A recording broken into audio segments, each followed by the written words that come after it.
ಮೂಡಲ ದೇಶಕ್ಕ ಕೊಡುವಲ ದೇಶಕ್ಕ ಬರ ಮಾತ್ರ ಬೀಳತೈತಿ ಬರ್ಕೊಂಡ್ ಬಿಡ್ರಿ.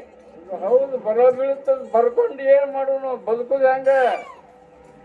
ಬದುಕ್ಸಾಕ ಒಂದ್ ದಾರಿ ಬೇಕ. ಬದುಕು ದಾರಿನೂ ಸಿಗ್ತೈತಿ. ಮತ್ತ ಅದನ್ನ ಕಾಲ ಮಾತ್ರ ಸುಮಾರು ಬರ್ತೀರಪ್ಪ ಅಂತೇಳಿ ಎಚ್ಚರಿಕೆ ಕಾಯವದಾನ ಅಂತ ನಾವು ಗೊತ್ತೈತಿ. ಕಾಯವದಾನ ಅನ್ನೋದು ನಮಗ್ ಗೊತ್ತೈತಿ. ಎಲ್ಲಾ ಪೀಕು ಕಡ್ಲ ಮಾಡ್ಲ, ಎಲ್ಲಾ ಮಡಿನೂ ಕಡ್ಲ ಮಾಡ್ಲ, ಕುರ್ಚಾನು ಕಾಡ್ಲ ಮಾಡ್ಲಣ್ಣ.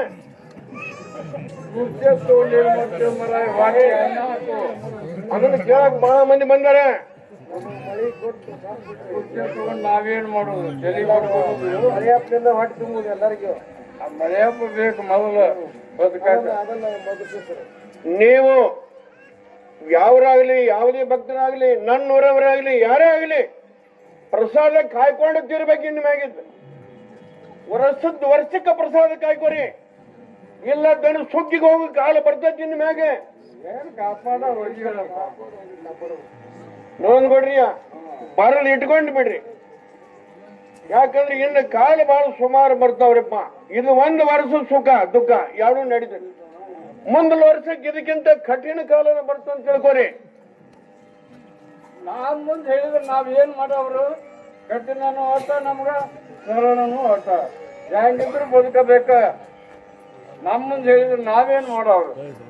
ಅದಕ್ಕೆಲ್ಲ ಹೊಣೆಗಾರ ನೀನು. ಪ್ರಾಣಿಗಳು ಬಹಳ ಸಾಯ್ತವ್ರಪ್ಪ.